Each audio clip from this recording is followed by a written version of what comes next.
집 근처 편의점이 하나 있습니다.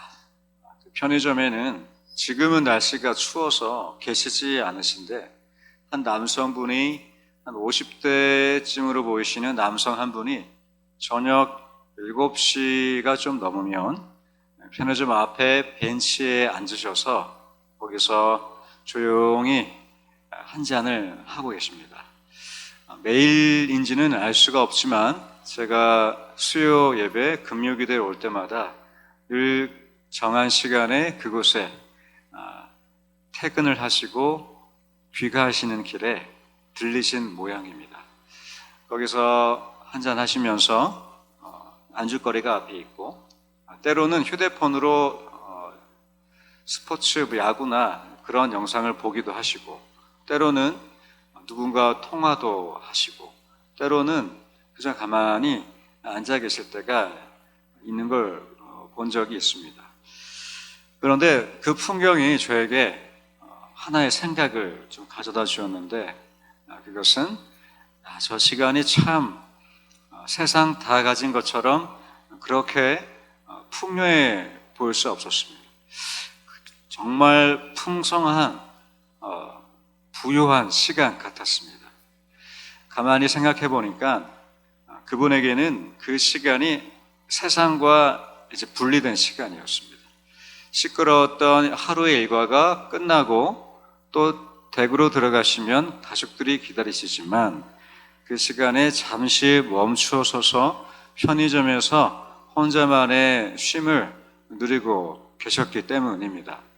그래서 적절한 안주거리와 또 마실 음료 한잔 하시면서 그렇게 그곳에서 쉼을 가지고 계셨습니다.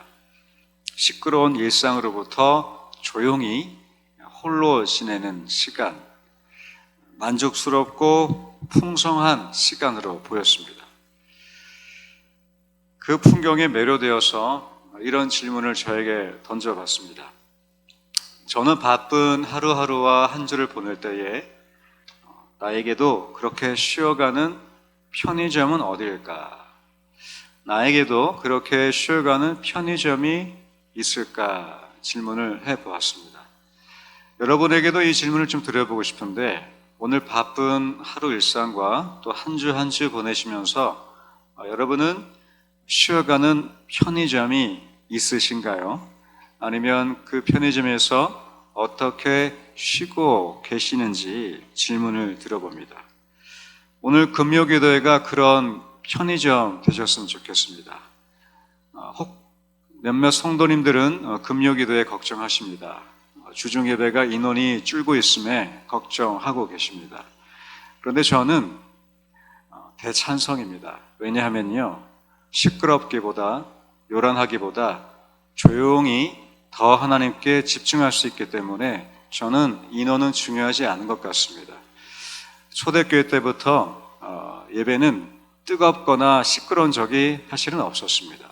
한국교회 들어와서 통성기도와 이렇게 예배가 시끌벅적했을 뿐 초대교회 때부터 기독교의 모습은 오히려 조용하면 조용했지, 오히려 고요하면 고요했지, 시끄럽거나 요란하거나 시끌벅적하지는 않았습니다. 그런데 누군가는 이렇게 물어보겠죠. 그것은 서양의 문화지 동양의 문화는 그렇지 않다. 아니요, 저는 거꾸로 얘기합니다. 서양적이거나 동양적인 것은 없습니다. 성경적인 것만 있습니다. 그래서 저는 이 금요기도에 혹시나 인원을 걱정하시다면 거꾸로 질문드립니다. 이 금요기도회가 여러분에게 하나님만 바라보는 그렇게 편의점으로 쉼이 되시는지 그것을 질문을 드리면서 오늘 레위인들을 좀 바라보고 싶습니다. 앞선 10절에서 14절까지는 예루살렘에 거주했던 우리 제사장들의 모습이 담겨 있었습니다. 지난주 말씀도 제사장들이 황폐했던 성읍과 그리고 재건되었던 성전에 이제 2세대, 3세대들이 예루살렘 백성들이 함께 예배드릴 수 있도록 성전을 가꾸고 다스리는 이 제사장을 볼 수 있었고 우리 교회도 2세대, 다음 세대들이 마음껏 이 황폐한 이 나라 속에서 이 세대 가운데에 언제든지 예배드릴 수 있도록 우리가 무엇을 가꿔야 될지 함께 고민하고 기도하는 시간을 가졌습니다. 오늘은 다음으로 이제 레위인이 등장합니다. 여러분, 레위인 잘 알고 계십니다. 하나님 앞에 구별되어서 성전을 가꾸었던 지파였습니다. 출애굽기 광야 시절에 성막을 다치고 이 성막을 가꿀 사람이 필요했는데 이 성막을 가꿀 사람을 레위 지파가 맡게 되었습니다. 그래서 레위인들은 이스라엘의 다른 지파들을 대신해서, 중요한 것은 대신하는 것입니다. 다른 지파가 안 하는 것이 아니라 이 일을 대신 전념하도록 선정된 지파가 레위 지파였습니다.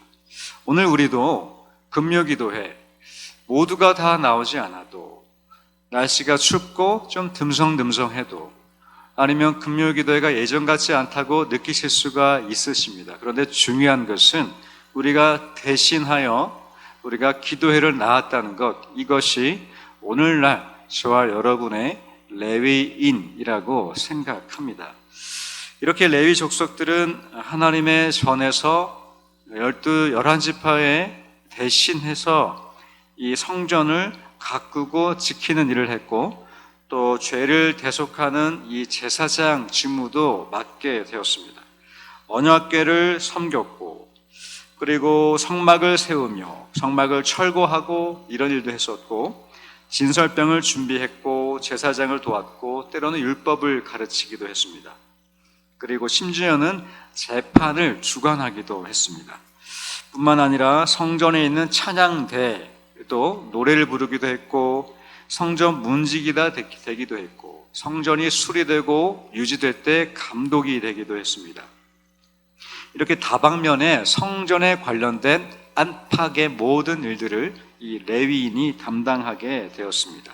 대신에 이들은 군복무가 면제되었습니다. 성전에 봉사 전념할 수 있도록 그렇게 군복무가 면제되었고, 그리고 이들의 수입은 11조, 이 11조가 이 레위인들에게 책정되면서 그렇게 그들의 생사를 유지할 수 있었습니다. 그들의 생계가 유지되었었습니다.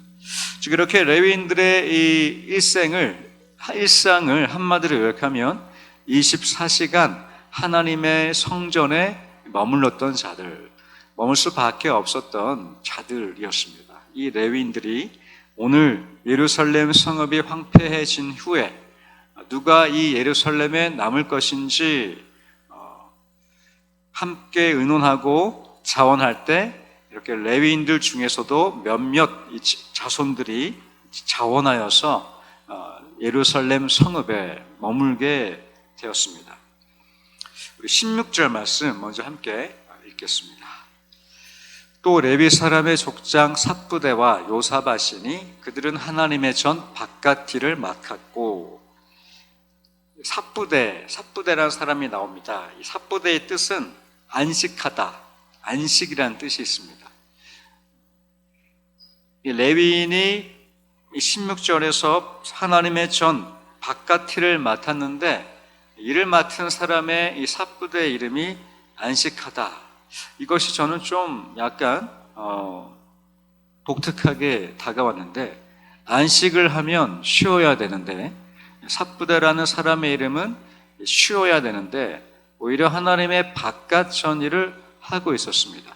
이 당시에 하나님의 바깥 전일은, 하나님의 전 바깥 일은 이 성전세를 거두거나 11조를 모아두는 일, 아니면 성전을 보수하고 유지하는 일들을 하나님의 전 바깥 일로 분류되었는데, 이 삽부대, 안식하다라는 이름의 뜻을 가진 사람이 레위인이었는데 바로 하나님의 전 바깥 일을 맡고 있었습니다.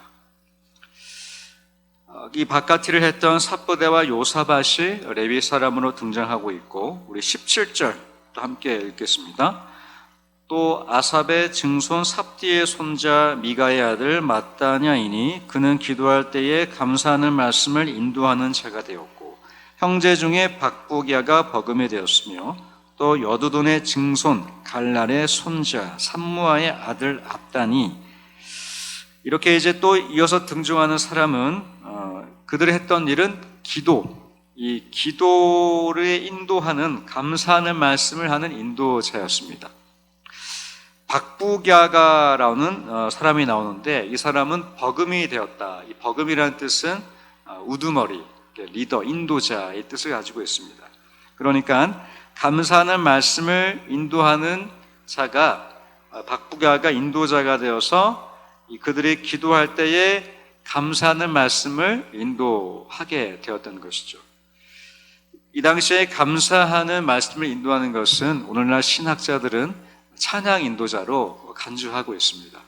그러니까 이들의 역할은 함께 감사하는 찬양을 인도하면서 그 회중들이 하나님 앞에 찬양하며 예배드릴 수 있도록 이렇게 시작을 열어준 이러한 역할을 하게 되었습니다. 이처럼 이들은 하나님의 전 이제 안쪽 일로 분류할 수 있겠죠. 하나님의 전 바깥 안쪽을 다 맡았던 이 레위인들이 16절, 17절에 누구인지 이제 기록되어 있습니다. 이것이 우리가 읽은 본문이 됩니다. 저는 이 레위인들의 하나님을 24시간 바라보고 하나님의 전 안쪽, 바깥쪽 일을 성실히 하기 위해서는 24시간 하나님을 의식하는 것, 하나님을 바라보는 것, 하나님을 생각하는 것, 이 전에 하나님을 위한 모든 것들을 관리해야 됐기 때문에 하나님에 관련된 모든 것들을 관리할 때에는 그 하나님을 의식하고 생각할 수밖에 없었습니다. 따라서 이 레위인들이 예루살렘 성읍에 남았다는 것은 무엇을 의미할까요? 자원했다는 것은 이 황폐한 성읍과 재건되고 있었던 이 성전에서 계속해서 이 부르심대로 그 레위 지파의 조상의 부르심대로 계속해서 하나님을 의식하고 24시간 내 삶을 다 내어드리겠다는 그들의 각오와 의지로 볼 수가 있습니다. 이들에게는 바로 성전이 편의점이었을 겁니다. 그들에게는 이 전에 안쪽에 바깥쪽에 머무는 것이 바로 이 삿부대, 안식하는 거였을 것이었습니다. 그들은 일하는 것이 쉬는 것이었고 그렇게 찬양을 인도하는 것이 감사하며 회중들의 그 모든 기도를 인도하는 것이 바로 하나님 앞에 24시간 머물면서 편의점에 머무는 쉬는 만족하는 충전하는 시간이 되었을 것입니다. 우리 한국교회는 뜨거운 기도 찬양이 지금도 이어지고 있습니다. 저도 좋아하고 또 우리 교회도 그렇게 우리가 뜨겁게 기도하고 또 소리 내어서 함께 찬양을 하고 있습니다. 거꾸로 질문을 드려봅니다. 조용한 기도, 조용한 찬양이면 믿음이 식은 것일까요? 아니면 우리가 통성으로 기도하지 않으면 하나님이 우리 안에 역사하지 않으실까요? 아니면 이 레위인처럼 이렇게 일만 하는 것이 과연 하나님을 바라보는 데에 방해가 될 수 있을까요? 저는 이 생각을 가지고 오늘 본문을 보면서 우리 안에 때로는 이 조용히 고상한 기독교의 영성을 좀 추구하면 좋겠다 이런 생각을 좀 들게 되었습니다. 2000년 이후로 유학을 마친 이제 젊은 목회자분들이 한국에 대거 귀국하면서 새로운 현대 신학을 가지고 들고 옵니다. 그것은 이제 영성신학이라고 하는 새로운 한국교회에 소개된 새로운 흐름이었습니다. 이것은 철저히 개인적이고 철저히 내면적이며 철저히 묵상적이었던 그러한 영성신학이었고 그것이 영성신앙이 되어서 교회들이 프로그램과 또 여러 훈련들을 도입하기 시작합니다. 가장 잘 알려진 곳으로는 우리 장로의 통합교단과 함께 협력하고 있는 가평에 있는 모세골 수련원, 그런 것들이 깊고 조용한 이 개인 영성을 추구할 수 있는 기도원이 되고 있습니다. 1980년, 70년대는 기도원 하면은 뜨겁고 성령의 역사와 치유가 있었습니다. 그런데 반대적으로 개인의 영성을 추구하는 그런 수련원 기도원은 그러한 역사와 치유보다도 잠잠히 하나님을 바라보고 나를 돌아보면서 세상과 분리되는 시간입니다. 마치 편의점에서 그 남성분이 하루의 일상과 분리되면서 철저하게 홀로 머무는 시간, 그것이 개인 영성의 핵심 목표가 됩니다. 그래서 들어보셨겠지만 관상기도, 묵상훈련, 내적 영성, 내면 성장, 이러한 단어들이 한때에 열풍을 일으키기도 했습니다. 그런데 이러한 신학도 위험성이 있었나 봅니다. 뭐냐면 하나님을 바라봐야 되는데 계속 나를 바라보게 되면서 마치 내가 신이 되는 것처럼, 그러니까 불교와 도교의 그러한 흐름들이 약간 희석되면서 내가 마치 신이 되는 듯한 돌을 닦는 것 같은 그런 수양의 분위기가 형성이 조금 되어서 한때는 이 부분을 조금은 지양할 필요가 있다라고 주의 깊게 살펴보기도 했습니다. 그런데 오늘날 이런 부작용들을 다 걸러내어서 영성신학은 건강하게 건전하게 또 오늘날 기독교인들에게 소개되어지고 있습니다. 저는 이 레위인들이 그렇게 개인 영성을 추구했던 이 시간을 보낸 사람들 같다고 생각을 해봤습니다.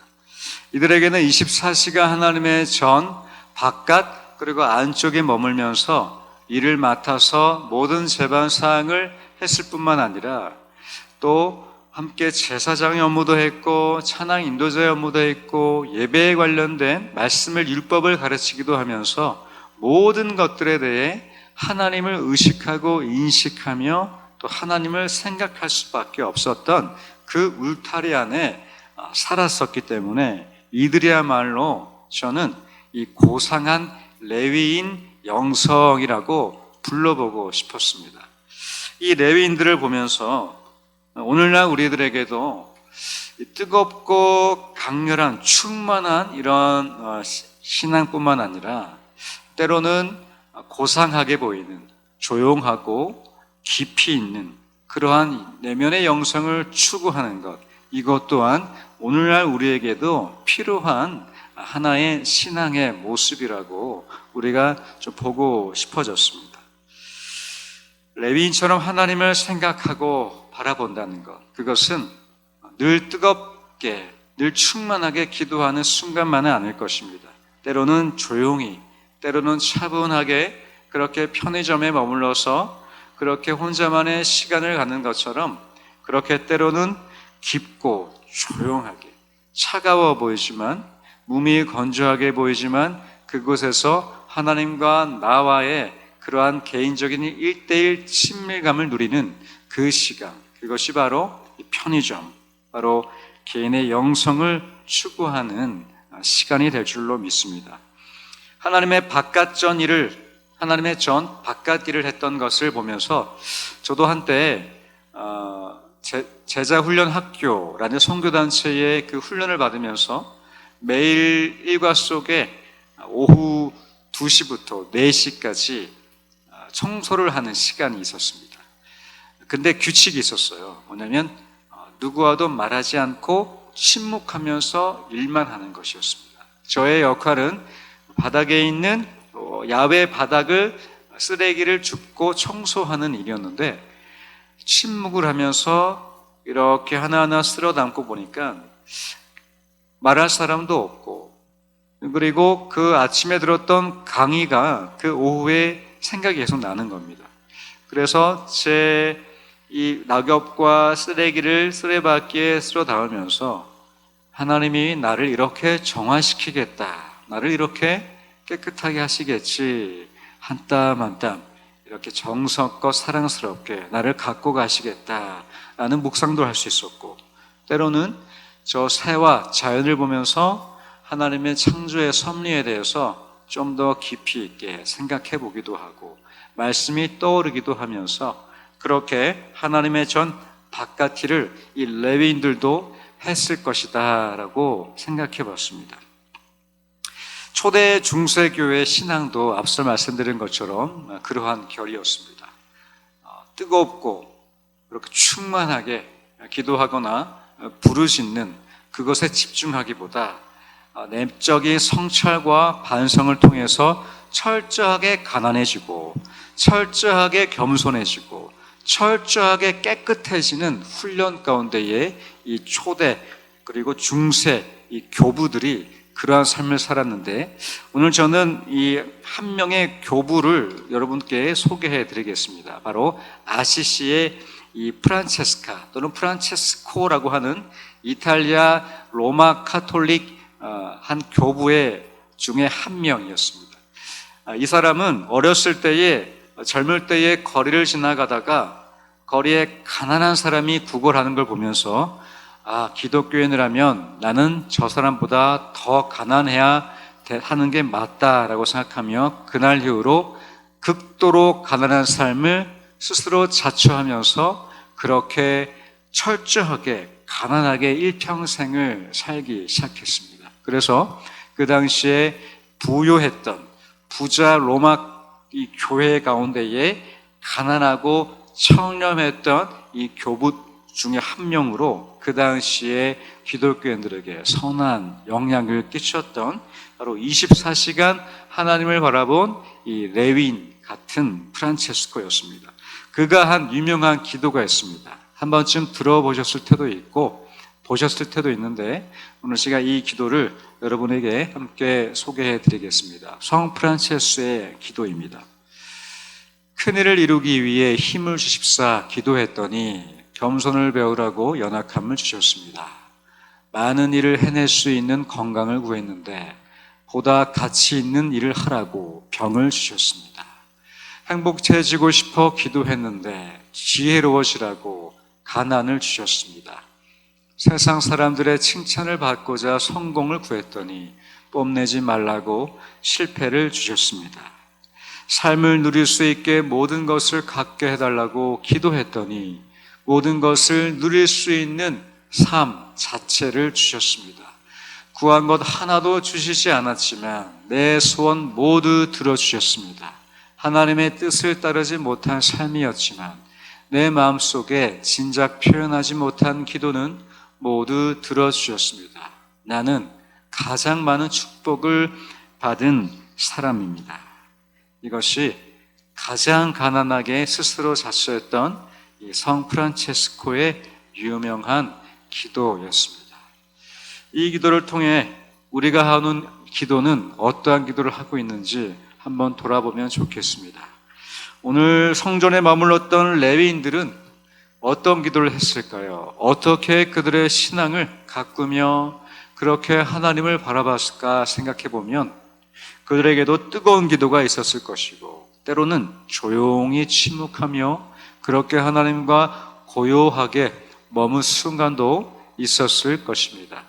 우리도 하나님이 이 시대에 레위인으로 살게 하신다면, 예배자들로 살아가고 계신다면, 목회자들처럼 우리가 평생의 삶을 그렇게 살 수는 없지만 이 레위인 정신으로 우리가 이 하나님이 부르신 대명교회에 우리가 어떻게 우리의 영성을 가꾸고 추구해야 될까 질문했을 때, 저는 오늘 이 밤에 여러분에게 편의점 한 곳이 있으셨으면 좋겠다고 권면드리고 싶습니다. 그것은 때론 조용히 머물면서 깊이 있게 그 하나님의 사랑 하나만 쭉 바라보는 겁니다.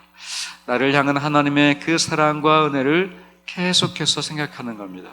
이 성 프란체스코가 많은 걸 기도했지만 응답받지 못했다고 생각했던 그 찰나에 하나님의 사랑과 은혜를 생각하니까 이미 다 나에게 응답하셨다.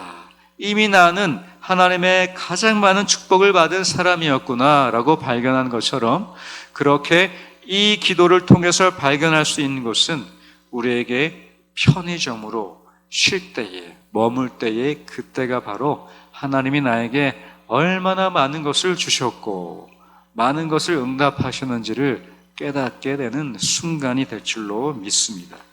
그래서 히브리서 12장 2절에는 이렇게 기록되어 있는데 함께 읽겠습니다.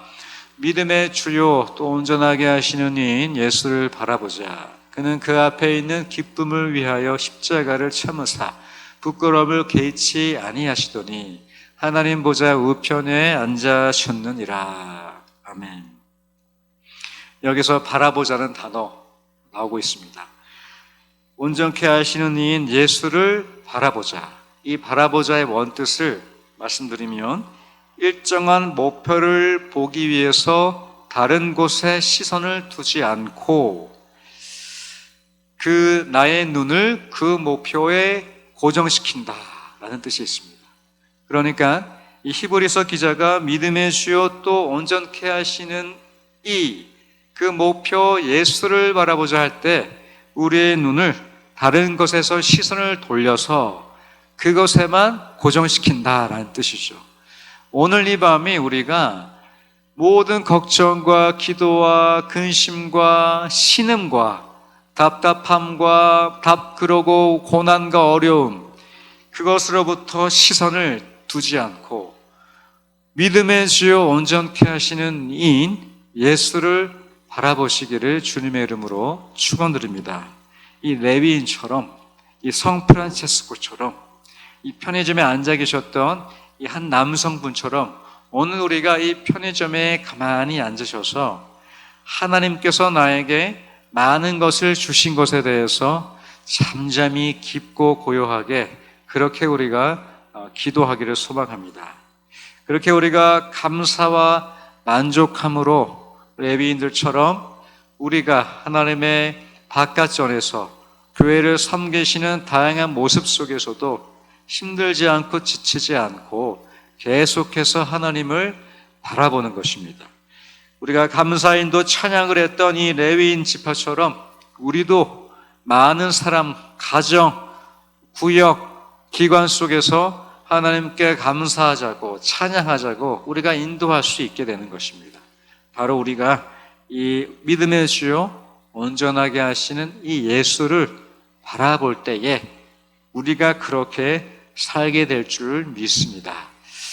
우리가 이 시간 그렇게 소망하는 마음으로 함께 이 고상한 레위인 영성을 추구하시면서 하나님 앞에 더 깊고 더 넓어지는 이 영성 추구하시길 주님의 이름으로 축원드립니다.